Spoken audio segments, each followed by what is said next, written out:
السلام علیکم، کیسے ہیں آپ سب؟ امید ہے آپ سب لوگ خیریت سے ہوں گے۔ تو آج ہم آب حیات کی ایپیسوڈ 9 سٹارٹ کریں گے۔ اس کے پیروں کے نیچے وہ زمین جیسے مخمل کی تھی، مخمل یا کچھ اور تھا، تحد نظر زمین پر سبزے کی طرح پھیلا ہوا، درختوں پر اگنے والی پیلی کونپوں جیسا سبز، اور پھر ایک دم سمندر کے اندر پیدا ہونے والی کائی جیسی رنگت لیے، نمی کے ننھے ننھے قطرے اپنے وجود پر لیے، سبزے کی پتیاں معطر ہوا کے جھونکوں سے ہلتی جیسے رقص میں مصروف تھیں، پانی کے ننھے شفاف موتی سبز پتیوں کے وجود پر پھسل رہے تھے، سنبھل رہے تھے، یوں جیسے مخمور ہو کر بہک رہے ہوں، پتیوں کے وجود سے لپٹتے، ڈگمگاتے، پھسلتے، پھر ایک ہوا کا جھونکا چلتا، سبزے میں ایک لہر اٹھتی، سمندر میں جوار بھاٹا کی پہلی لہر کی طرح اٹھتی، رقص کرتی، لہراتی، وہ سبزے کو سہلاتی بہلاتی، ایک عجیب سی سرشاری میں مبتلا کرتی، ایک طرف سے دوسری طرف گزر جاتی۔ زمین جیسے رقص کرنے میں مصروف تھی، سبزے کا وجود ننھے ننھے پھولوں سے سجا ہوا تھا، ہر رنگ کے پھولوں سے، اتنے رنگ اور ایسے رنگ جو نظر کو ششدر کر دے۔ سبزے کے وجود پر بکھرے وہ ننھے ننھے پھول یہاں سے وہاں ہر جگہ موجود تھے، سبزے میں ہوا سے پیدا ہونے والی ہر لہر اور ہر موج کے ساتھ وہ بھی عجیب مستی اور سرشاری سے رقص کرنے لگے۔ آسمان صاف تھا، آنکھوں کو سکون دینے والا، ہلکا نیلا اور اب بھی کسی گنبد کی طرح پھیلا ہوا، گہرا، اونچا، بہت اونچا، یہاں سے وہاں تک ہر طرف۔ ہوا معطر تھی، مخمور تھی، گنگار رہی تھی، وہاں موجود ہر شے کے ساتھ اٹکیلیاں کر رہی تھی، ہستی چھیڑ کر جاتی، پھر پلٹ کر آتی، کبھی بہلاتی، کبھی تھپتی، پھر چلتی، پھر گنگناتی، پھر لہراتی، وہاں تھی، نہیں تھی، کہاں تھی؟ وہ کسی راستے پر تھا، کیا راستہ تھا؟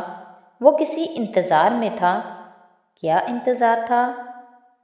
اس نے ایک گہرا سانس لیا، اس راستے کے دونوں طرف دو رویا درختوں کی قطار کے ایک درخت کے ساتھ وہ ٹکا کھڑا تھا، سہارا لیے یا سہارا دیے۔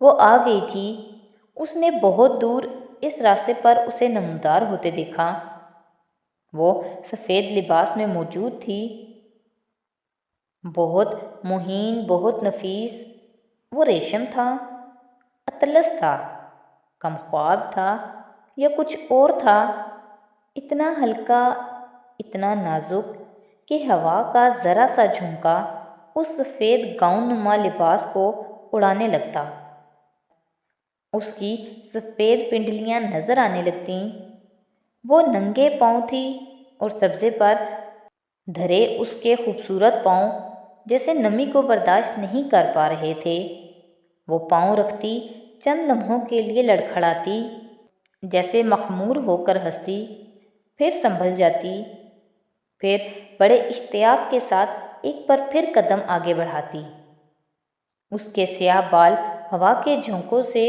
اس کی شانوں تک اور اس کی کمر تک ہلکورے جا رہے تھے، اس کے گالوں اور چہرے کو چومتے آگے پیچھے جا رہے تھے، اس کے چہرے پر آتے، اس کے سینے سے لپٹتے، اس کے کندھوں پر، پھر ہوا میں لہرا کر ایک بار پھر نیچے چلے جاتے۔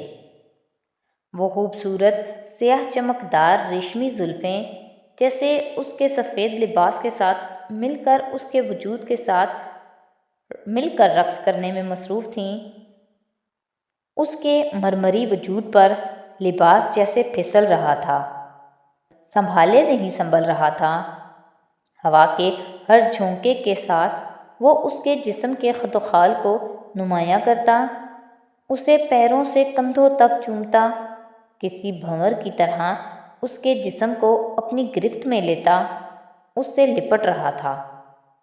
ہوا کا دوسرا جھونکا اس کے سیاہ ریشمی زلفوں کو بھی اسی رقص میں شامل کر دیتا اور اس کے کندھوں اور کمر پر والہانہ انداز میں پھسلتی ہوا میں ہلکا سا اڑتی، پھر نرمی اور ملائمت سے اس کے چہرے اور جسم پر گرتی، اس کے وجود سے پھوٹتی خوشبو سے یکدم سرشار ہوتی، پھر اس کے جسم کو جیسے اپنے وجود سے چھپانے کی کوشش کرتی۔ ہوا کا ایک اور جھونکا انہیں ہولے سے اٹھا کر پیچھے پھینک دیتا۔ اس رقص میں اب پھر اس کے سفید لباس کی باری تھی۔ وہ آگے بڑھ آیا۔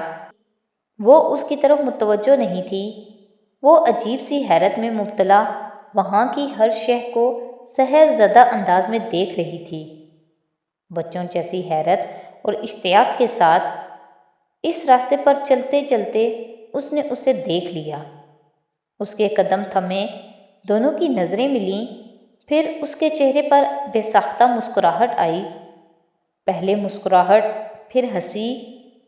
اس نے اسے پہچان لیا تھا، وہاں موجود وہ واحد وجود تھا جسے وہ پہچانتی تھی۔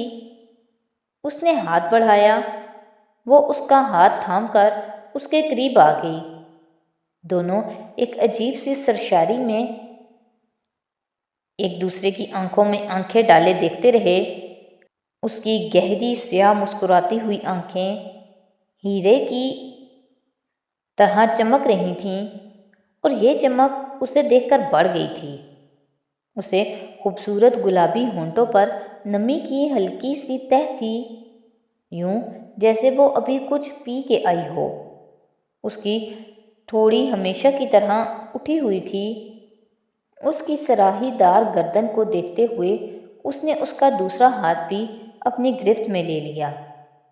اس کی آنکھوں کی چمک اور اس کی مسکراہٹ گہری ہوئی، وہ جیسے اس لمس سے واقف تھی۔ پھر وہ دونوں بے اختیار ہنسے۔ تم میرا انتظار کر رہے تھے؟ ہاں، بہت دیر کر دی۔ نہیں، بہت زیادہ نہیں۔ وہ اس کا ہاتھ تھامے اس راستے پر چلنے لگا۔